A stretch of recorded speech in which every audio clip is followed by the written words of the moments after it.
वासुदेवाय। ओम नमो भगवते वासुदेवाय। ओम नमो भगवते वासुदेवाय। ओम नमो भगवते वासुदेवाय। श्री भगवानुवाच। श्री भगवानुवाच। उतस्त्वाकश्मलमिदम् तस्माकश्मलमिदं विषमे समुपस्थितम् विषमे समुपस्थितम् अनार्यजुष्टम् अस्वर्ग्यम् अनार्यजुष्टम् अस्वर्ग्यम् अकीर्तिकरमर्जुन। अकीर्तिकरम् अर्जुन। श्रीभगवानुवाच। श्रीभगवानुवाच। उतस्त्वाकश्मलमिदम् तस्माकश्मलमिदं विषमे समुपस्थितम् विषमे समुपस्थितम् अनार्यजुष्टम् अस्वर्ग्यम् अनार्यजुष्टम् अस्वर्ग्यम् अकीर्तिकरमर्जुन। अकीर्तिकरम् Arjun. Translation.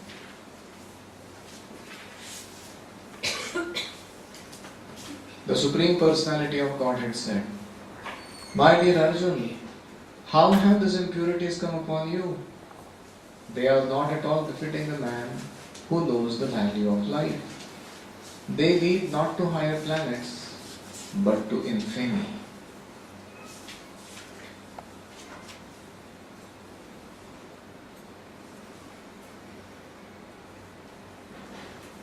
So if you remember, we have the acronym Gita, and the first 10 verses talk about the beginning of dealing with perplexities of life is that we must accept a bona fide spiritual master, hear from him, make relevant inquiries to him, and act according to the guidance given by him and the scriptures. Then we can deal effectively with every single problem of our life. Three things are most important: the paradigms, the principles, and the practices. Why we are supposed to do what we are doing, that's called paradigm. What exactly are we supposed to follow, that is principle. And how are we to practice it, put it into real life, that's practice. So why, what, how is prayojana, sambandha and abhidheya jnana of anything in this world is the basis of all education. When we say we are supposed to get educated, what does that really mean? Any subject. Take for example, if you want to learn swimming, then you must be very clear with the why, the what, and the how. If you want to learn cooking, you must be similarly clear why, what, and how. So any education, not just engineering and medicine, not just spirituality, any education is based on these three important considerations. Unless we have crystal clear clarity about these answers to these three questions, and if we take up any enterprise in our life, what are we doing? We are headed for chaos making. Take any field, parenting for example. It is such an important responsibility. But if you are not very clear, the paradigms, principles and practices of good parenting, and we start our service to our children, you can imagine what can we do to them. So in this way, Bhagavad Gita offers us, for all the major decisions in our life, the right paradigms, the right principles and the right practices. Can you imagine, for all fields of life, one book? Can that be really possible? Somebody may say. There is just one book that you read, and anything and everything about any subject matter, it's like sun at the noon time, so crystal clear. Everything becomes so crystal clear to you in life. That is the stature of this book, Bhagavad Gita. And that's why we have just begun to study it. So, chapter 1 of Bhagavad Gita was observing the armies on the battlefield. What does that correspond to in our life? Sainya Nirikshana Yoga. We also are in the battlefield of our lives looking at the problems that we have to address. There are varieties of things to be addressed. Health issues, relationship issues, occupational, whatever. And in this way, there are existential issues also for some people. So in this way, there are varieties of things that we need to tackle, address. So like Arjuna, we get into the battle of this life and start figuring out things ourselves. Let me see what all is there to tackle. And then the result of such overconfidence that I can handle my own life my way is utter confusion and chaos, the way it happened with Arjuna. So that is why the first chapter is called the problem definition.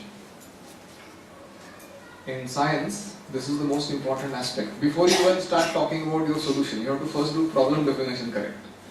So what is our problem? All problems that we have can be summarized under only one heading, one title. That is called Dehatma Buddhi, bodily identification. To think I am this body. Self-realization means to understand I am not this body, I am spirit, soul. But contrary to that, our realization is limited to only I am this body. And because of this misidentification, we are undergoing trouble.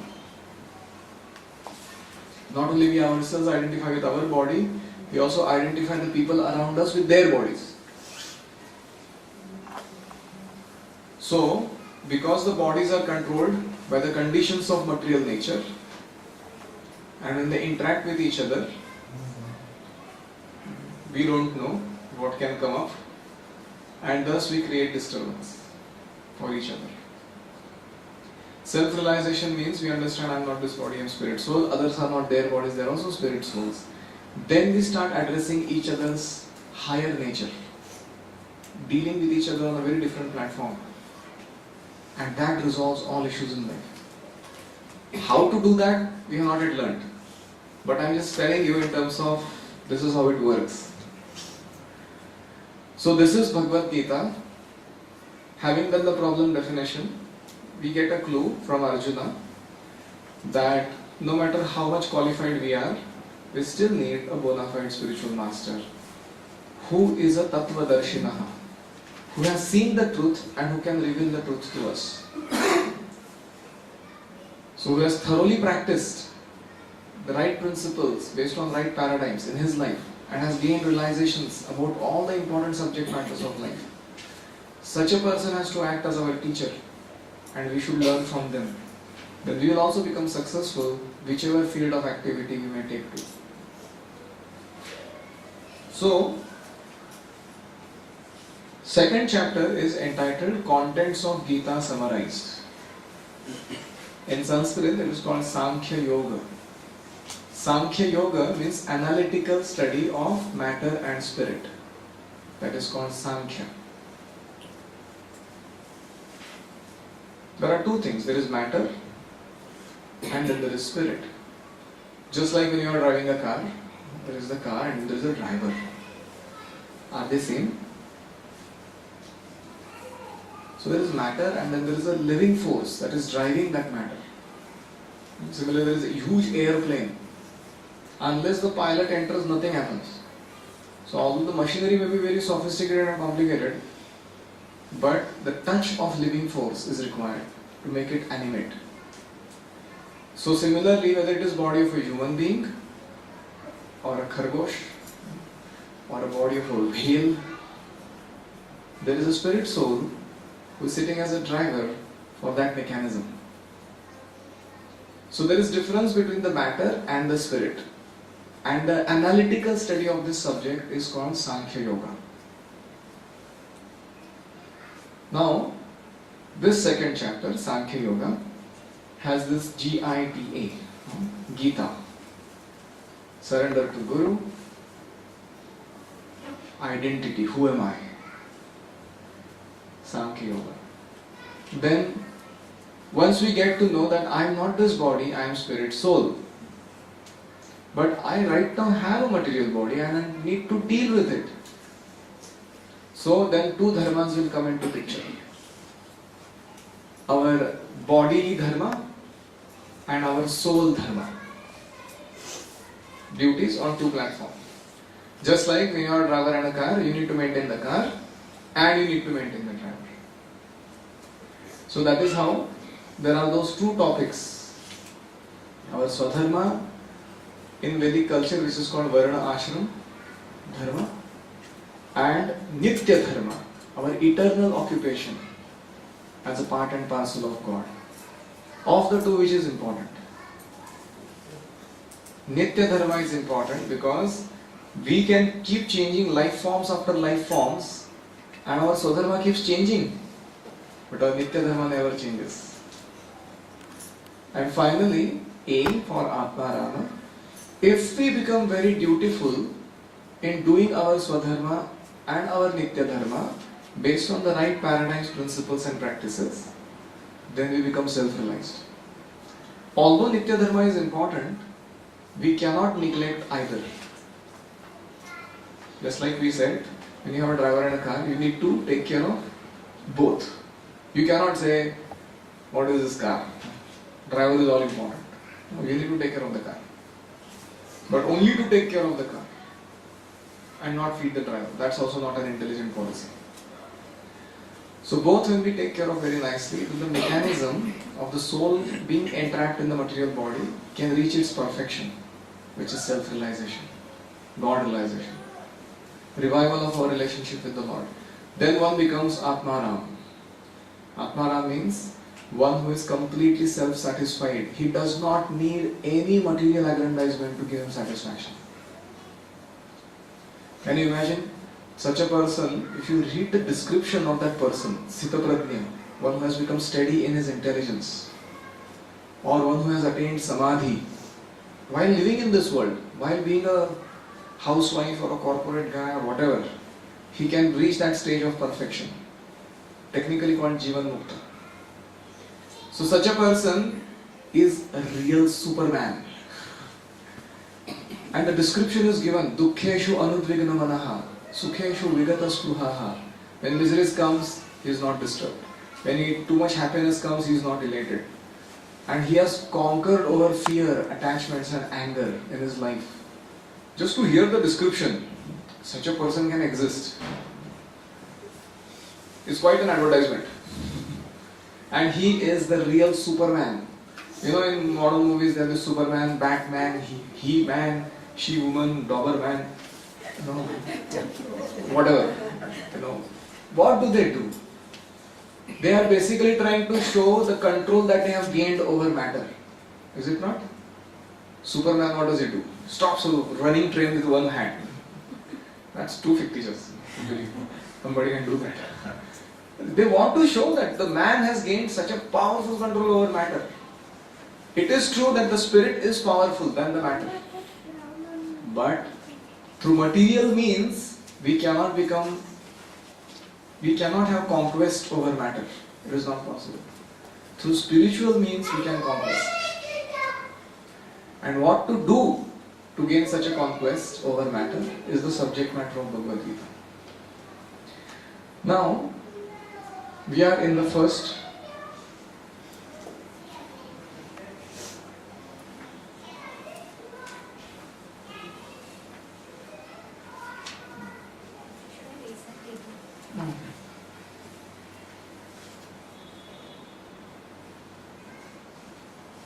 So we saw in the first verse, Sanjaya Uvacha Tam Tatha Krupaya Vishtam Ashrupurna Kulekshanam Vishidantam Idam Vakyam Uvacha Madhusudana. Please read translation. Sanjaya said, seeing Arjuna full of compassion, his mind depressed, his eyes full of tears, Madhusudana, Krishna spoke the following words.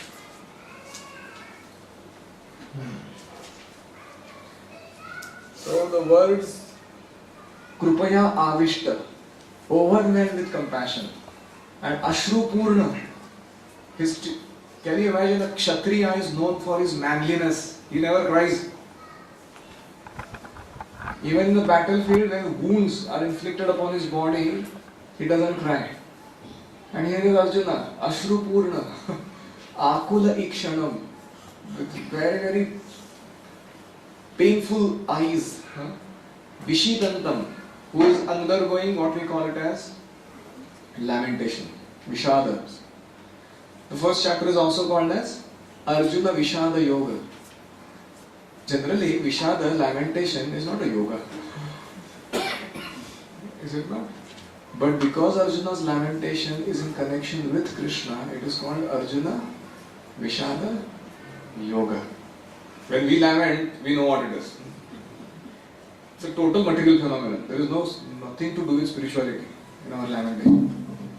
But Arjuna's lamentation is not ordinary. So to fight or not fight, that is his dilemma. So Madhusudana, Krishna, is expert at slashing any doubts one may have in his heart. Just like he killed the Madhu demon. Madhu demon had tried to take away the Vedic knowledge from Lord Brahma.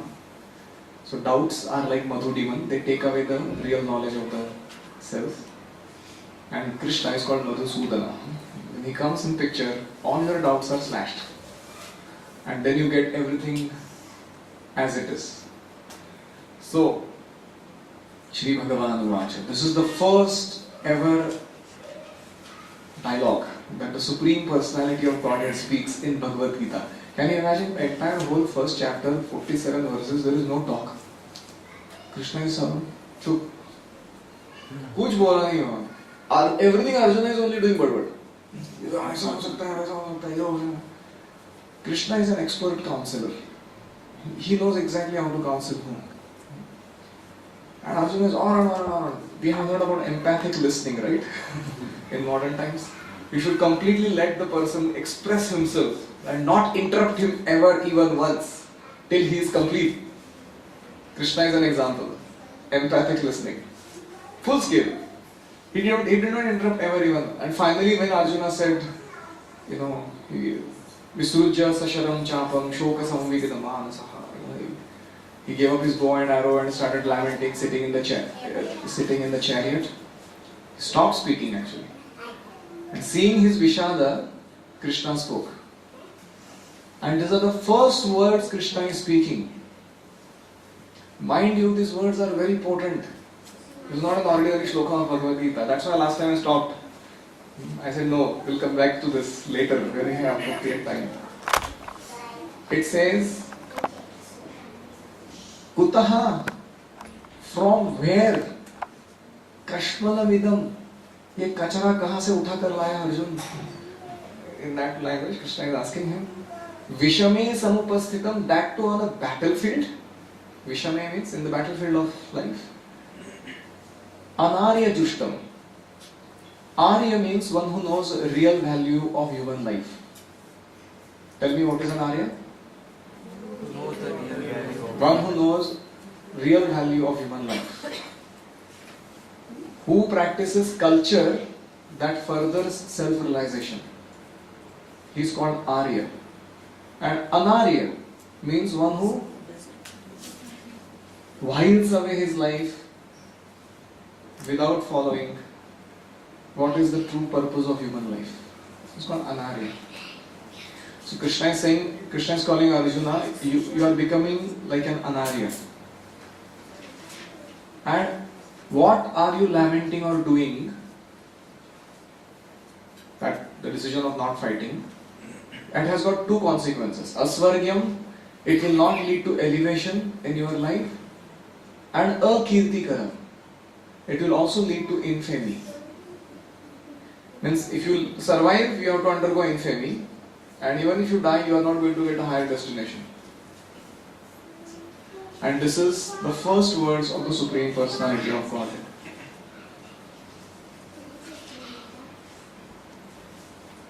So Srila Prabhupada's purport focuses on one very important topic.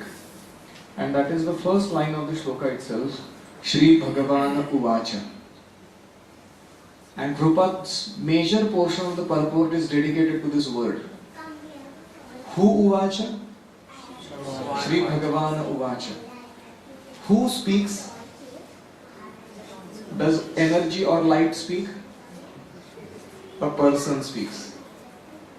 That means the supreme absolute truth who is standing in front of Krishna is a person. And he is speaking. He is not a person like you and me. He is very unusually, extraordinarily energetic and powerful personality. But nevertheless, the point is Shri Bhagavana Uvacha. And this repeats everywhere in Bhagavad Gita. It is not that the supreme absolute truth is something impersonal. Some commentators say there is something unborn, unmanifest, Nirakar within Krishna that is speaking. So Srila Prabhupada used to give an example. If I asked you, give me a glass of water. So who is saying, give me a glass of water? Bhagavatas. There is nothing unborn, unmanifest, Nirakar, Nirvishesh inside me that is telling you that give me a glass of water. That's too much extrapolation. So like that, Shri Bhagavana Uvacha. So Prabhupada quotes one beautiful verse. Please repeat. Vadanti tat tattva vidas tattvam yajnanam advayam brahmeti paramatmeti bhagavan iti shabdyate. Tattvavit, those who know the absolute truth, they know that absolute truth in three phases, three features: Brahman, Paramatma and Bhagavan. Brahman, take for example Bill Gates. He is running an MNC, Microsoft. If you go into Microsoft company, there are laws, there are systems and there are policies that govern the entire operations. They are quite impersonal. They are energies that are in action, but the energetic person behind them is not seen. So that understanding of awareness of existence of Bill Gates in the form of systems, laws, energies is Brahman realization of Bill Gates. And then in the company, on every screen in the company, Bill Gates can appear at any point of time and instruct his worker, do this and don't do that. Right? One-on-one, he can correspond with every single person and give them instructions. That is the Paramatma feature of Bill Gates.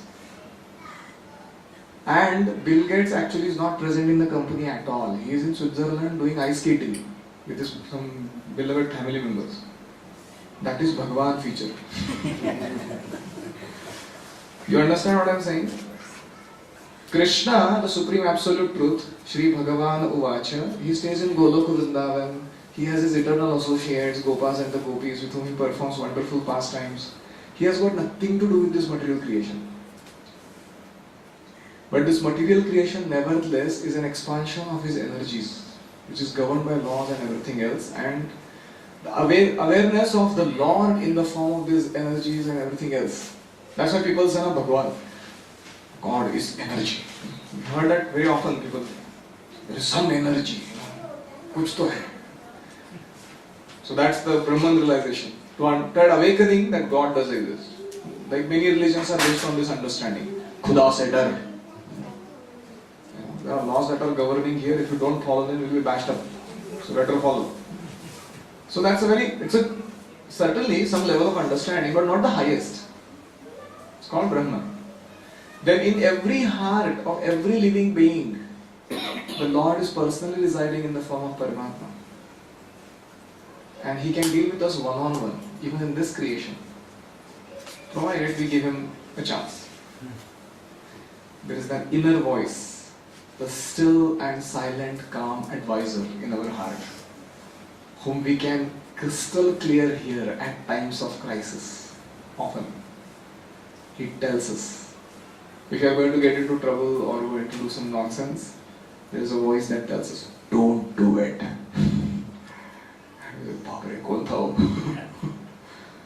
And sometimes we suppress him or his advice and do whatever nonsense we want.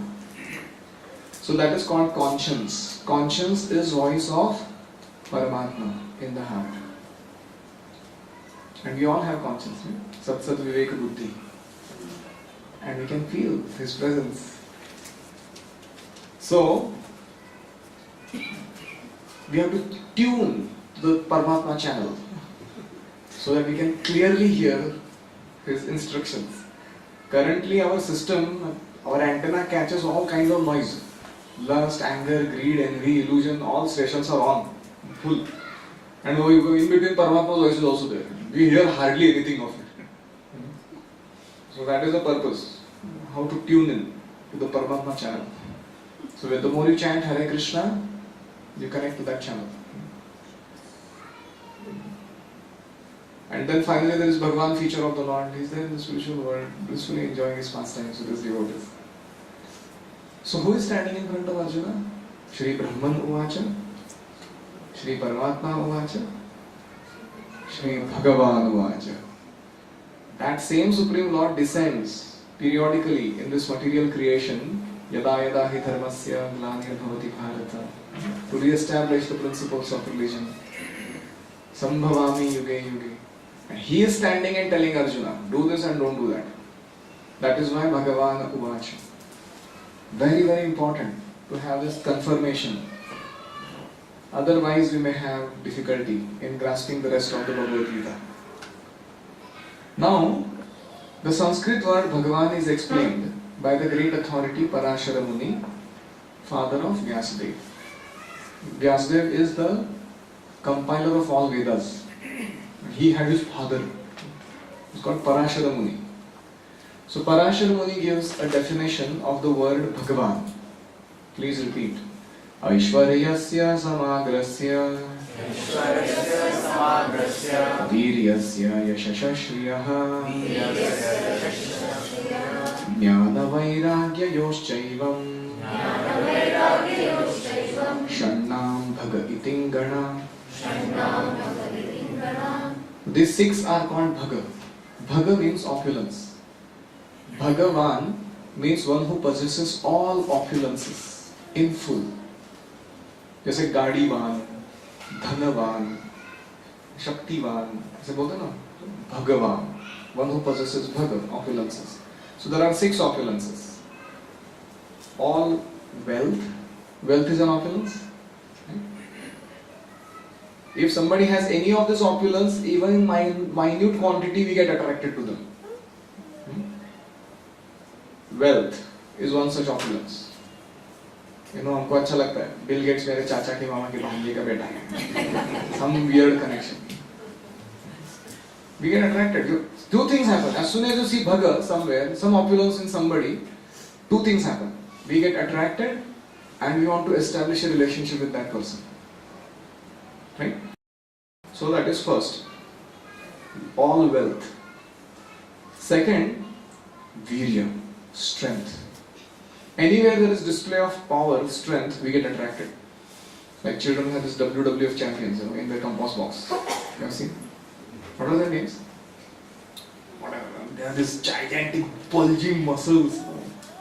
My body size is the muscle of the hand. Of these fellows. So, and people are attracted to the strength that people display. So, how much wealth Bhagavan has? All wealth.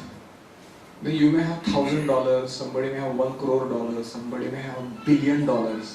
Nobody can claim I have all the wealth of the material and spiritual creation with me. That if somebody can claim that, that is Bhagavan. This is called Bhagavan. Similarly, strength. Krishna lifted Govardhan hill when he was 7 years old. On the left hand small finger nail. We can't even lift a table. And that's his power, strength. And he didn't go and do some gym work for weightlifting practice somewhere. And it is not that he had bulging muscles. And he was struggling around. He was in Atlas. How he is struggling under the load of carrying the earth. God is not troubled like that while maintaining the material and spiritual creation. His strength is unlimited. One time Yadurani Mataji, she drew a picture of Krishna lifting Govardhan hill and she had so nice muscle. triceps and biceps to Krishna. And Prabhupada sees all that picture and says, what is this? It is not that Krishna has to go to some gym to lift some mountain. He's a 7-year-old boy. He just lifts it just like that, like a child lifts mushroom. So that is the power of God. And he holds it for 7 days and 7 nights. This like 180 kg or something they will live. And you should see the face of that fellow. He has to hold it for some few seconds like that, right? 10 seconds or something. And you should look at them. That fellow is miserable. He is just, वो बस खुद के sir पे नहीं drop करे बस उतना ही बहुत हो गया.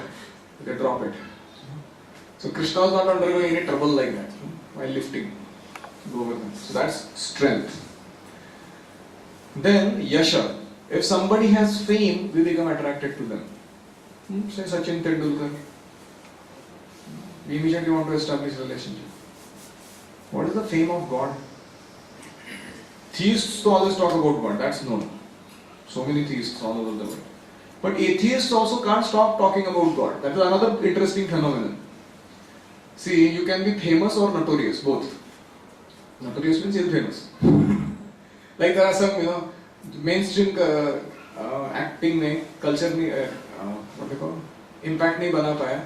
They take to some dubious activities, they become scandalists, and they become famous through that things. So there are people like that. They are so mad for fame. But God's fame is not like this. It is everlasting. We are studying Bhagavad Gita 5,000 years down the line. Is there any person in the history of the world who spoke some words for 40 minutes and that speech became the speech for the mankind for generations? That is the power of Krishna's fame that he gives. He is so famous. And then comes Shriyaha, beauty. Somebody who has got beauty, we become attracted to them. All this Miss Universe, Miss India. Beauty is a very important characteristic that attracts us. I told you that one time Prabhupada came on the airport and one person who had gone to receive along with other devotees, he got attracted to the beauty of the air hostess. And his eyes were following her till she disappeared. Then he turned around, Prabhupada was watching, looking at him, what he was doing. And Prabhupada looks and he says, so beautiful, isn't she? And he didn't know whether to say yes or no to that question. And Prabhupada said, so, if the spark is so beautiful, how much the complete whole must be beautiful from which this spark comes? And he got a lesson of his life. Oh my God. This beauty is nothing. How Krishna is beautiful. Kandarpa koti kavaniya vishesha shobham. One time Cupid is considered the most beautiful person. He came to attack Krishna to test his self-control. And he was about to shoot his arrows. And when he saw Krishna's beauty, he fainted. So can you imagine what is the beauty of Krishna? So this is called Shriya. Shrija or Shriya actually means goddess of Lakshmi, who is very beautiful. Mother Lakshmi. That's the meaning. So, Yashasha Shriya. Then comes Jnana, another opulence. Now, Einstein doesn't look very beautiful, but is quite attractive to many. Why? People are fascinated when you have knowledge. So Krishna is speaking Bhagavad Gita. This is knowledge. Never gets updated, modified, rejected from syllabus. And there are no debates and controversies whether this is absolute truth or not. And once he speaks it, there are no amendments. And it is not that, and I told you earlier, the composition of these verses, you see every shloka has got 8 letters. Kutastva kashmalamidam, that's 8 letters. Vishame samupasthitam, 8 letters. Anaryajushtam asvargyam, 8 letters. Akirti karamancham. So, this is knowledge. Somebody speaking spontaneous poetry in the battlefield. Can you imagine what is the caliber of the knowledge? So, this knowledge that Krishna gives It is not that Arjuna, what question you will ask tomorrow, I don't know, Krishna was under tension, last minute revision थोड़ा. हम लोग exam के time करते हैं LDR, LMR, last minute revision वगैरह. So Krishna not in tension like that. Arjuna spontaneously asking question, Krishna spontaneously answering, and that's absolute truth, never to change. Dhyana. And then, how many I covered? 5. And last item is Vairagya. If somebody has so much and he is not attached to it, he becomes very attractive. Even in the ordinary circles, when somebody stops breathing air and goes underwater for 15 days, he has become detached from air. That becomes attractive. People put news in the newspaper. What to speak of Krishna? He has so many opulences in full. All beauty, all knowledge, all fame. He is not attached to any of it. He lets go all this so that he can serve his devotees. He is becoming the chariot driver of Arjuna, his devotee. Who will do that? Anyone who has got a tinge of envy in his heart will never do such a job for another person. So that is called Vairagya, and it is very attractive. Like our Gandhiji, he controlled the entire nation. Why? Detachment. He never had formal authority over anybody. He never was ruling in any party or anything like that. But he had moral authority over the nation. That was his power of Vairagya. Because he was detached. So this is how these things are attractive, and they are in full in Bhagavan.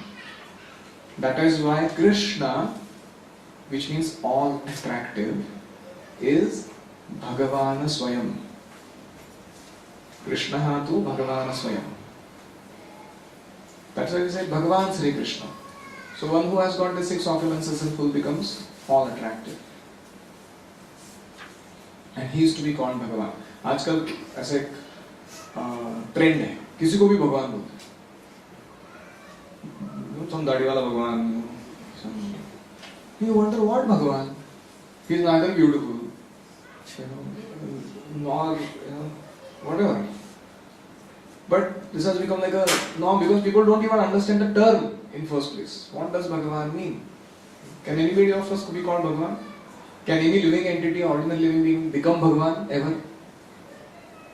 So that is how Bhagavan is a very specific honorific title that reserves special personality, Lord Krishna or Vishnu. So these are some entries in the purport, very important ones. And you could read further. Prabhupada goes on to establish how Krishna is Bhagavan according to various Vedic scriptures.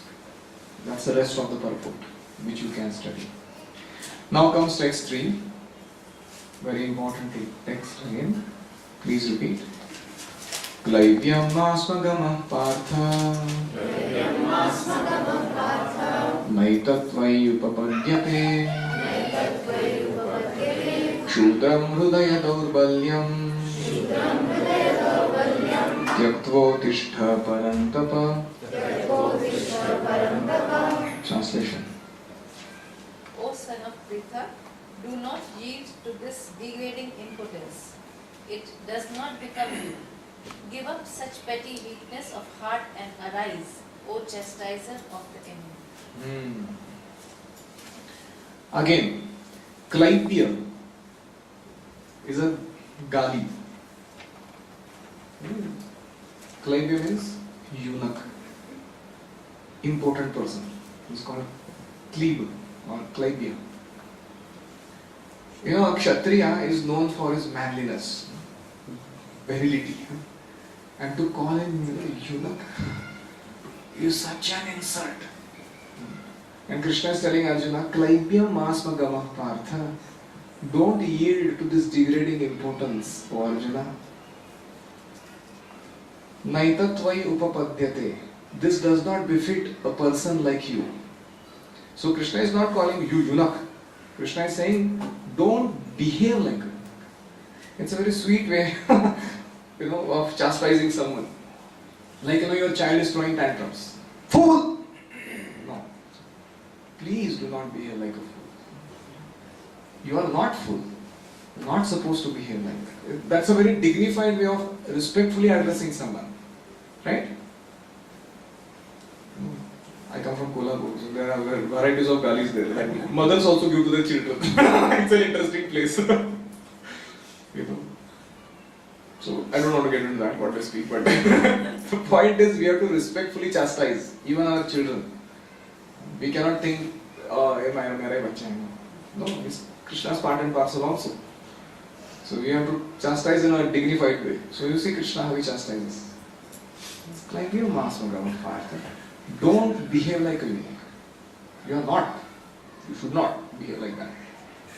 And Kshudram Hrudaya Daurbalyam. Hrudaya Daurbalyam means weakness of heart. Which is petty. Kshudra. Tyaktva Uttishta Parantapa. Give that up. Stand up. And he calls him Parantapa, which means, oh chastiser of enemy. Which means you have the power to crush any enemies that stand in front of you, including your own lamentation and grievances that you have in your life. So, Arjuna is addressed as Prutha, son of Prutha, Partha, and also as Parantapa, showing the background is very glorious. The ancestral lineage and the training and education that he has received is all glorious. And he is not supposed to behave like this. That is the meaning.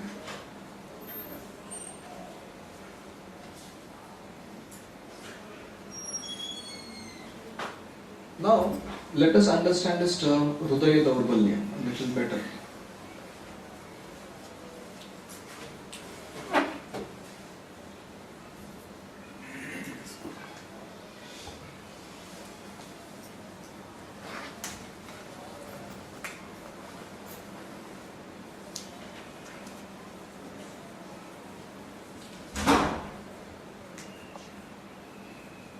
There are four major weaknesses of heart that we all have.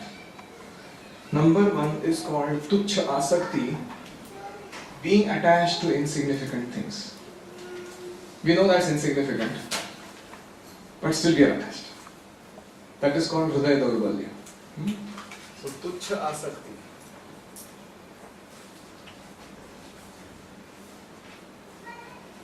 Can you give an example? Sweets. Clothes, jewelry, okay. Huh?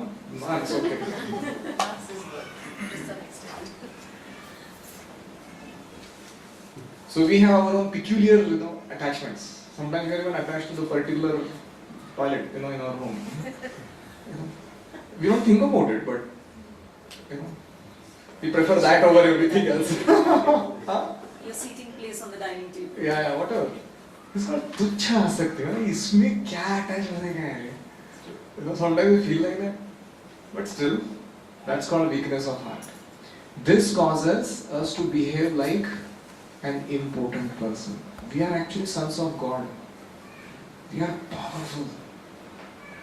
And we have capability to put all our enemies to rest, including lust, anger, greed, envy.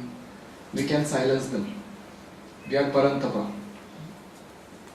We can give distress to our enemies. That's the meaning of Parantapa. But what are we doing? Klebia. We have become important in our life. उनके सामने जाके हाथा जाते हैं. So that is called Hrudaya Daurbalya, weakness of heart. Tuchha Asakti is one form. Second is called Kutinati, which means duplicitous tendency to be political in nature.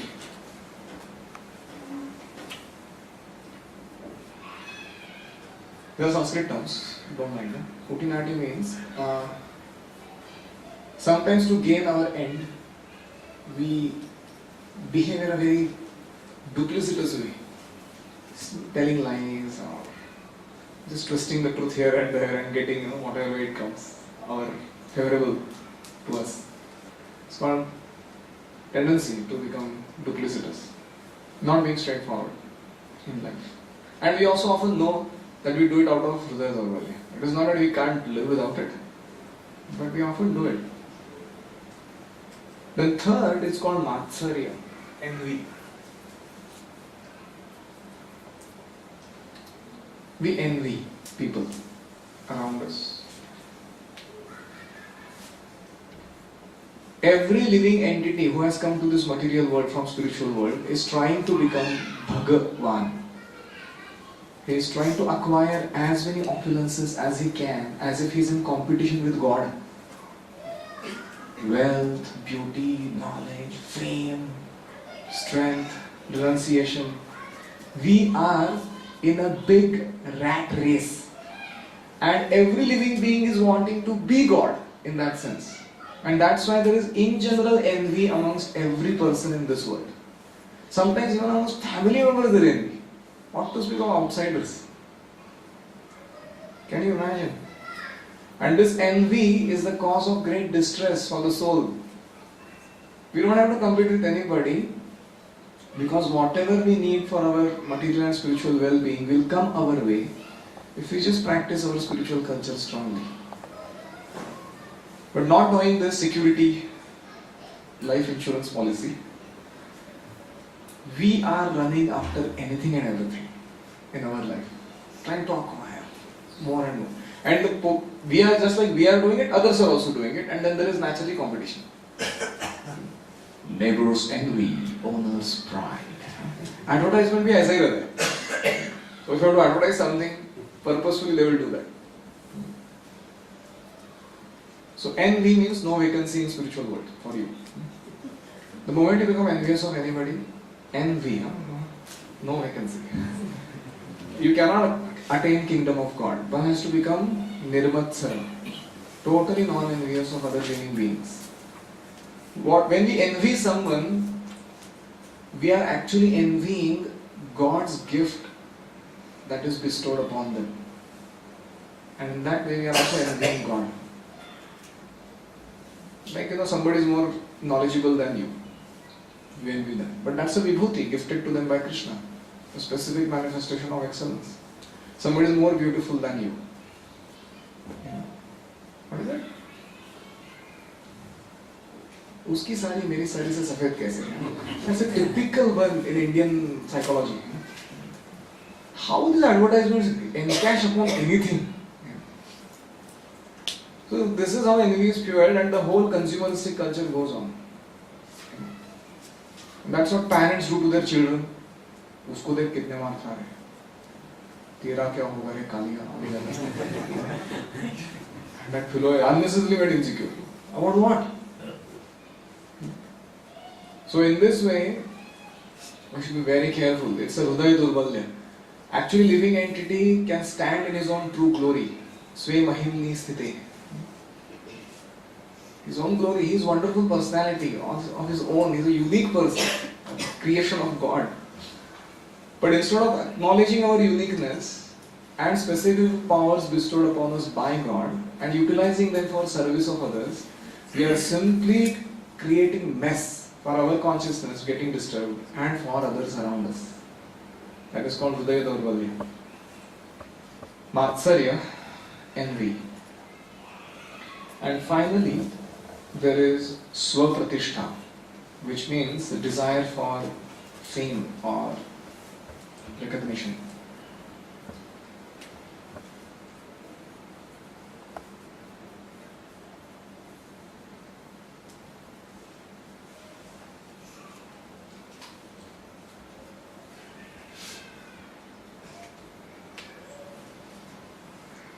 Why is this called Hridaya Daurvalya?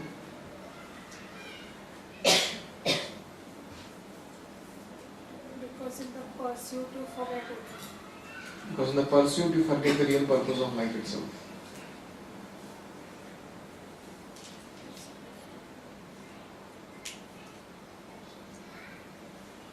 What is Pratishtha? Foundation. We are trying to build a status quo on which we solidly stand. So we are building it on illusion when we are after self-aggrandizement. That's why it is called Hridaya Daurvalya. Better build your foundation on some solid ground in the relationship with the Lord. That Pratishtha is eternal. Prahlad, Arjun, Dhruva, how many years now down the line people, we are talking about them. And Hitler, Mussolini, this, that, how many years will they go? And often ill famous. So one who becomes a devotee actually becomes truly glorious. His glory is everlasting. So these are called Hridaya Daurbalya, various types of weaknesses of heart. We can go on, there is a long list. Causing unnecessary violence to other living entities. That is also Hridaya Daurbalya. Like sometimes you sit in the class and some, when black ant comes towards you, Dongla. Then you play carom with him. अरे वो अपना काम कर रहा है, तुम अपना सुनो चुपचाप. And sometimes you go sit in some garden, pluck out the grass.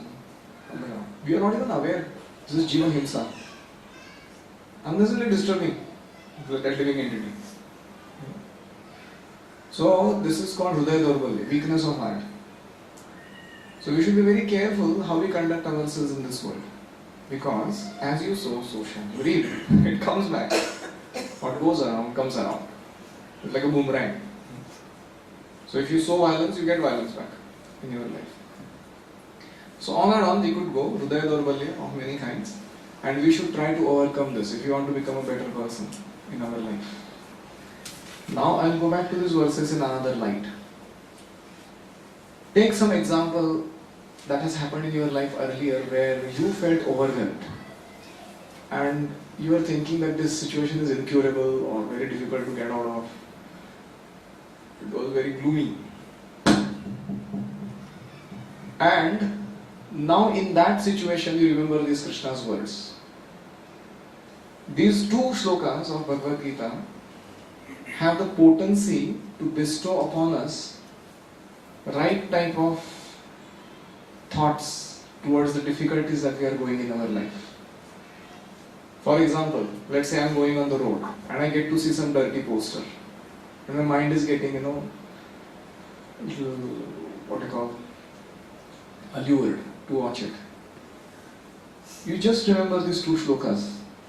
All illusion will be dispelled in your life.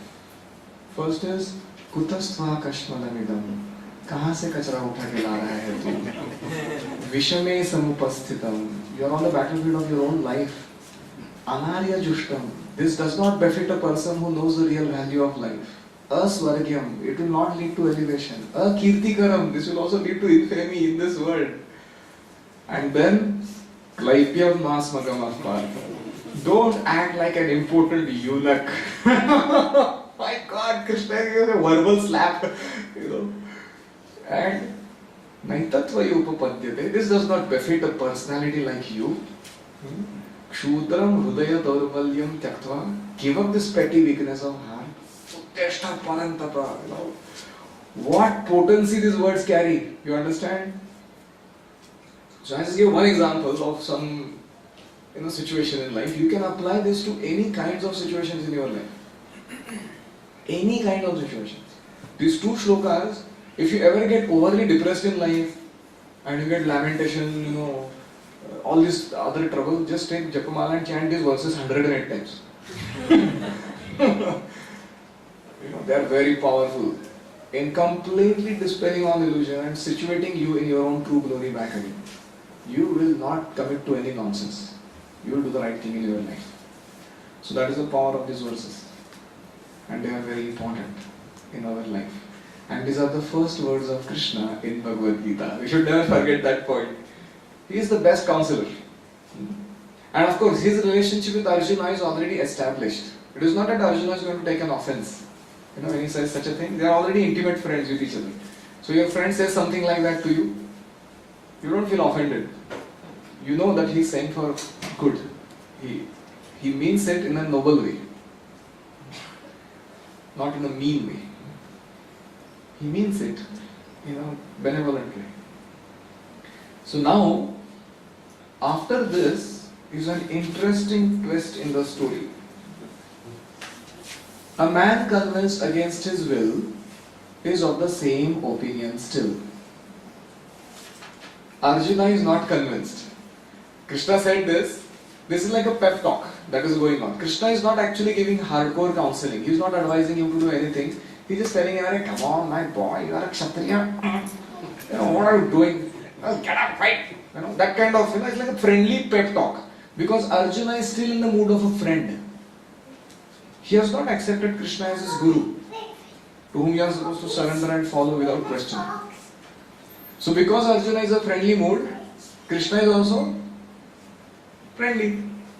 You will see later on Arjuna surrenders to Krishna. He says, no more friendship, Baba. You are my teacher. Please tell me what am I supposed to do. A friendship talk is not going anywhere. So at that time Krishna takes on that role. And Krishna is so expert in playing any role you want him to play in your life. So Krishna, here you will see, he is just giving a pep talk. Come on, yaar, just fight. Everything will be okay. So that kind of talk he is giving. But now you will see Arjuna, he is not convinced. So generally what happens when you are in some issue, your mind is so wound up in the problem that it can't think of solution at all. Although the solution will be right there. You have an experience sometimes? And somebody comes and tells you, no, aise karo. But he again goes back into the original thing, the problem that he is suffering. So we all have opened one international society for problem consciousness.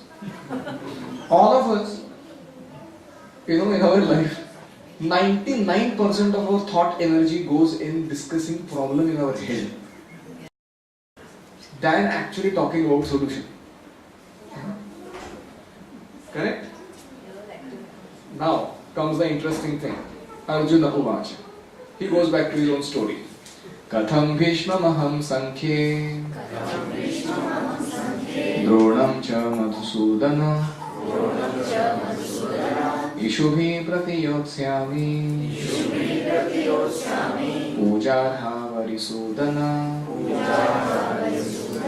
Translation.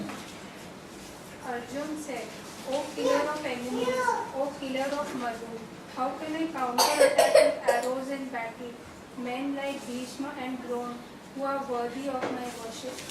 So basically he has already said that. He is just repeating.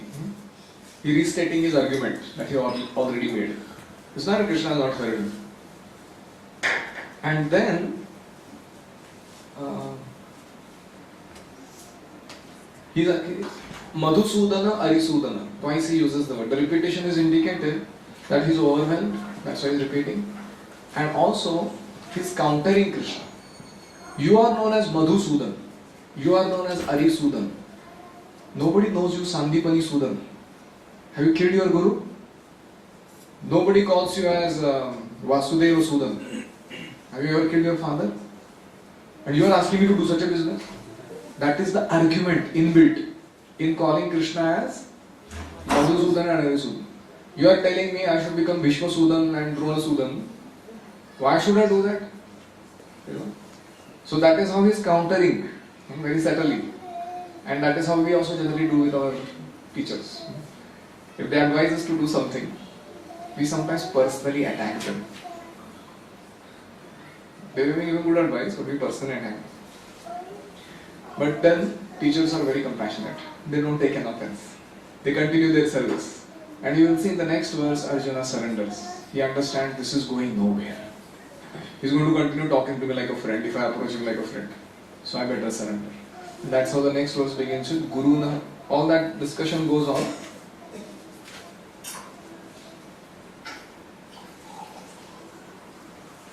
And in text 7, he actually surrenders to Krishna. So we'll just do 2 verses in translation and conclude for the day.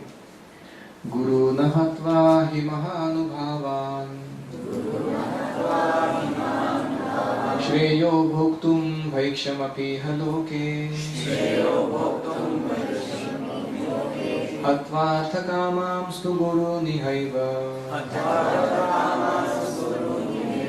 Punjiya bhogan rudhirat pradigdhan. Translation. It would be better to live in this world by begging than to live at the cost of the lives of great souls who are my teachers. Even though desiring worldly gain, they are my superiors. If they are killed, everything we enjoy will be tainted with blood. Powerful arguments. What he's saying is not an ordinary thing. Sounds logical. Next, X6. This is the last argument, the fifth argument. What is that? Indecision. You remember our arguments? C, E, S, B and I. C for compassion on bodily platform. What will happen to my enjoyment, material enjoyment, if I kill everybody around? S, sinful reactions will come. D was destruction of family traditions. And I, indecision. So 4 have come in the first chapter. Fifth argument is coming in this verse. The verse number 6. Please repeat. Na chaitat vidma kataranno gariyo yadva jayeva yadivano jayeyuho yaneva hatva najije vishamaha Devastita pramukhe dhatarashtraham. Translation? Nor do we know which is better, conquering them or being conquered by them. If we kill the son of Dhritarashtra, we should not care to live. Yet they are not standing before us on the battlefield. So he's saying, I don't know what is better. To kill them or to be killed by them. So that's called indecision. So I don't know. And then, having come across this situation of indecision, in the next verse he surrenders. He says, I want one thing. You tell me what is the best thing to be done in life. And the next purport is very crucial and important. Please read it at home and count. And in that verse, count in the purport how many times the word perplexity is used by Prabhupada. The word perplexity, how many times it comes? In text 7 purport. Go and find that out at home. So we end here. Any comments or questions?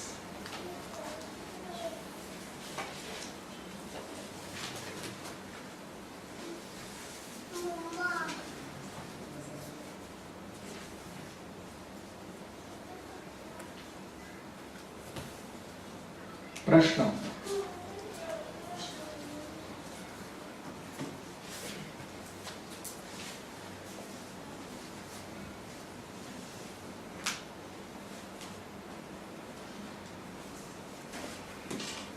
So anytime you undergo a disturbance in your life, what will you do? These two, they are powerful stress busters. Shlokas. They can immediately remove depression, anxiety, foolishness, cluttersome thoughts, and establish you in truth very quickly.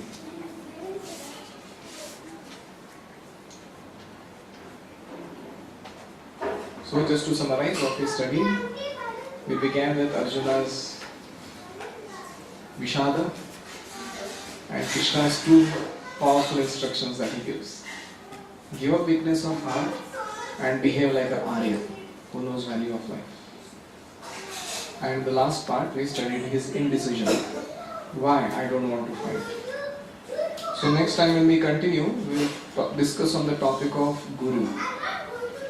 Accepting or dealing with Guru. How should we do that? That's the next topic. Thank you very much. Question? Yes. You mentioned that this weakness of heart. Sometimes what happens is that even though we might have knowledge, but to apply it at right time becomes a difficult. It's like when that difficult situation comes, we are not able to. Correct. So when we are cluttered, we have to go to people who are not cluttered and consult. That is the only way one can come out of perplexity. And we should always have in every field of our life some people whom we can consult. Our problem is either due to the fear of being exposed or due to the lack of faith in the ability of that other person to deal appropriately with the difficulty, or sometimes due to wanting to keep oneself in ignorance. We don't consider. We want to continue the nonsense that we are doing. So there is no problem that Krishna cannot solve. Is there any problem like that? Krishna can't solve. So why does he not solve our problem? Because we do not surrender.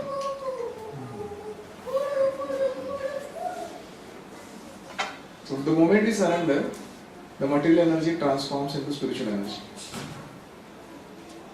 in our life. And then Krishna takes over. And there is no problem that Krishna cannot solve in the life. So generally the intervention of Krishna in our life is effected through the medium of spiritual master. He is the bona fide representative of Krishna. And when we consult him and we are willing to follow their instruction, then we can naturally handle difficulties that come our way.